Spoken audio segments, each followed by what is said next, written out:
é uma carga puramente resistiva de 1 ohm. Aqui foi um cálculo antes de eu traçar o ábaco para ter as referências dos valores, visto que o exercício dá todos os valores necessários para os cálculos de pico das curvas que eu deveria traçar. Então eu calculei tanto a tensão de pico da fonte, que deu 311,13, da carga, que é a mesma, no diodo, no caso a tensão de pico reversa, né, que o diodo vai estar suportando, e aqui uma breve ilustração que eu fiz, que nessa topologia nós temos que a tensão anudo catodo nos diodos serão dadas pelas tensões de linha. Isso fica bom de se analisar quando nós temos quando nós supomos que o diodo 1 está conduzindo, nós podemos representá-lo como uma chave fechada, como eu fiz aqui no desenho.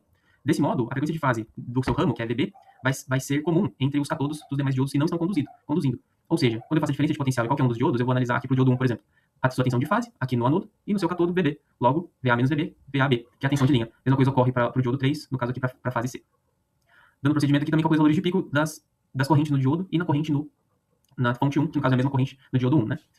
Dando continuidade, podemos seguir em continuidade a questão A, no caso, né? A gente usando o ábaco, foi traçado, desenhado as formas de onda de tensão de carga, tensão entre anodo e catodo no diodo 2, a corrente, né? A onda da corrente que flui pelo diodo 3 e que flui pela fonte de tensão 1. Aqui nós temos as formas de onda, uma legenda em cima, onde podemos ver verde água representa a onda da tensão na carga, vermelho, tensão no diodo 2, rosa, corrente no diodo 3 e amarelo, a corrente na fonte 1. Podemos perceber as características, né, dessa topologia, que também é chamada de 3 pulsos, né, indicador de 3 pulsos, como podemos ver, porque na carga, né, na forma de onda da carga, a gente vê 3 pulsos dentro dos 360 graus, né, 2π, que é a tensão de rede. Ou seja, a gente tem uma tensão que chega à carga, que a frequência dela é 3 vezes a frequência da rede, 180 Hz, e possui também um valor médio maior do que as topologias monofásicas, como estudadas anteriormente. A gente consegue ver que o formato de onda ele vai acompanhar o envoltório superior, né, das 3 tensões de fase, VA, VB e VC. Numa espécie de offset, nós podemos ver, né, do eixo zero, eles são valores mais superiores, o que vai fazer que a tensão de carga média, como nós vamos ver daqui a pouco, vai ser um valor superior. Dando continuidade às formas de onda, vamos para a forma de onda de tensão entre anodo e catodo no diodo 2, dado pela cor vermelha aqui no meu ábaco. Pontos a se destacar, podemos ver um duplo pico, né, tensão de pico aqui no diodo, justamente devido à característica da topologia, a qual, já como explicado anteriormente, na representação aqui no circuito, a tensão que chega no diodo vai ser as tensões de linha, dado como já expliquei anteriormente. Ou seja, quando um diodo passa a ser melhor polarizado, ou seja, a diferença de potencial entre o seu terminal do anodo e catodo for maior do que a dos outros dois diodos, ele está melhor polarizado, logo ele vai passar a conduzir. É um caminho mais fácil para a corrente passar. Desse modo, a tensão, há uma troca dos diodos, cada um vai passar a conduzir por 120 graus, como exemplificado aqui no gráfico. Ou seja, a tensão de linha que chega nos outros dois diodos que não estão conduzindo vai ficar mudando quando ocorrer essa comutação, que é o que a gente vê aqui. No momento aqui de 0 até 150 graus aqui do gráfico, o diodo 2, que é o nosso de interesse, ele não está conduzindo, então podemos ver o seu pico de tensão reversa. Aqui há uma troca entre a tensão reversa. O que comandava aqui antes era a tensão de linha VBC. Aqui, devido à comutação desses diodos, como exemplificado anteriormente, a tensão de linha que passa a chegar nesse diodo 2 agora é VBA, por isso que é o duplo pico dessa tensão reversa, no valor já calculado anteriormente.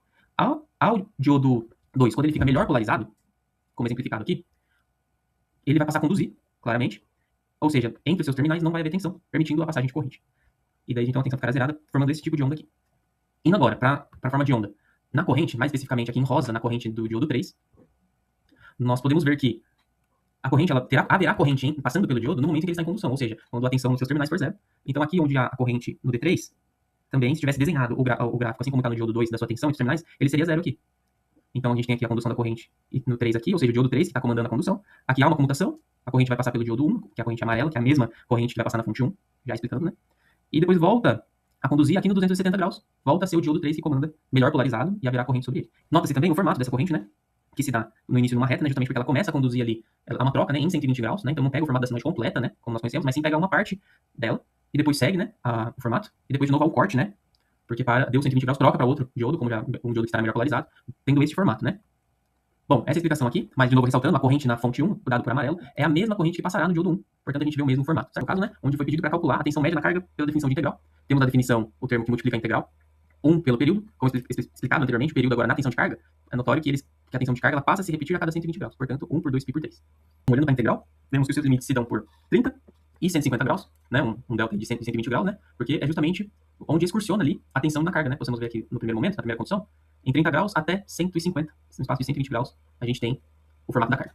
E dentro da integral, a função que define, né, a tensão, que no caso é dada pela fonte, né, temos uma tensão senoidal vindo na fase, no caso aqui temos o valor de pico, né, então raiz de 2, 220 vezes a senoidal.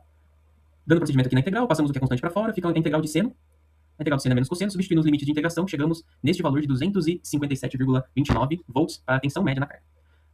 Procedimento agora para a corrente média muito parecido, muda que dentro da integral agora temos a lei de Ohm, né, basicamente a tensão dividido pela carga, pela resistência, né, no caso, que no nosso caso é 1, como a resistência é 1, teremos o mesmo resultado em ampere. Questão C, corrente no diodo 1 média. Basicamente, no diodo 1, teremos uma mudança aqui no procedimento. A integral é basicamente a mesma do exercício anterior, entretanto, o termo de fora, que multiplica a integral, que é 1 pelo período, passa a ser 1 por 2π. Por quê? Porque o período na corrente nos diodos, como podemos ver aqui pro diodo pela curva amarela, ou pela rosa, enfim, se dá a cada 2π. Aqui nós temos uma onda, ela fica zerada, depois ela vai se repetir em 2π. Ou seja, na corrente não segue o mesmo padrão da carga que se repete a cada 120 graus. Ainda continua sendo 2π. Também esse está aí um ponto de observação, o que afeta o resultado, claramente, dando uma corrente de praticamente 1/3 da corrente vista na carga, né? 85,74 amperes. Calculando agora o valor RMS da corrente no diodo 2, temos a aplicação da definição, que é a raiz basicamente do que a gente calculou, né? Então a gente tem aqui termo que multiplica a integral continua o mesmo para os diodos, 1 por 2π, com atenção com 2π, integral com o termo da integral elevado ao quadrado, traçando que é constante para fora da integral, o 2 aqui sai da raiz, vira 2, corta com o 2 aqui que está multiplicando, temos 220 ao quadrado, dividido por π, como o que vai ficar multiplicando a integral, que é seno ao quadrado a partir de agora. Aqui, para ficar de uma maneira mais organizada, o meu seno eu chamei desse A bolinha e calculei ele aqui embaixo. A gente para resolver essa integral, aplica, né, a substituição trigonométrica, onde seno ao quadrado de um ângulo θ é meio, né, vezes 1 menos cosseno de 2θ. Substituindo de volta na integral, uma integral de uma subtração é a subtração das integrais, e resolvendo para 1 temos θ, e o cosseno de 2θ passa a ser seno de 2θ por 2, resultado da integral. Substituindo os limites, aqui eu fiz cada um separado, né? O limite superior, o limite inferior, 1 menos o outro dividido por 2, pelo termo aqui de fora. Deu 2,9605 dividido por 2, volta aqui, substituo no meu A, dentro da raiz, e resolvendo essa conta, temos 151,01 amperes de corrente eficaz no diodo 2, que será a mesma para os outros diodos também. Como já explicado anteriormente, o ponto C ele vai pedir o valor máximo, né?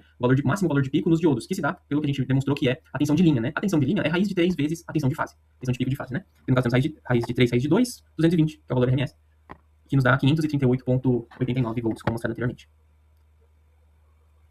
Indo para a questão da última, que basicamente pede para a gente repetir os mesmos passos, agora mudando a carga. Agora a carga passa a ser uma carga RL, onde o R permanece em um ohm, e o indutor passa a ser de 4,59 miliamps, né? Daí eu coloquei como observação que muda. Lembrando que muda de fato, né? Que são as ondas das correntes, né? Nos diodos, né? E no caso aqui da amarela, que é a corrente na fonte de tensão 1, né? Que é basicamente a mesma corrente no diodo 1. E a rosa aqui, que é a corrente no diodo 3.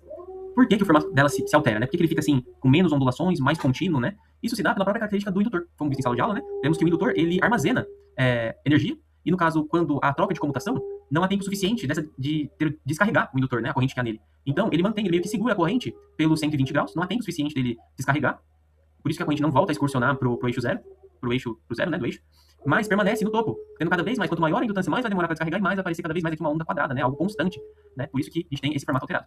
Dando continuidade, como visto anteriormente, os valores não vão mudar nos cálculos. Então, a tensão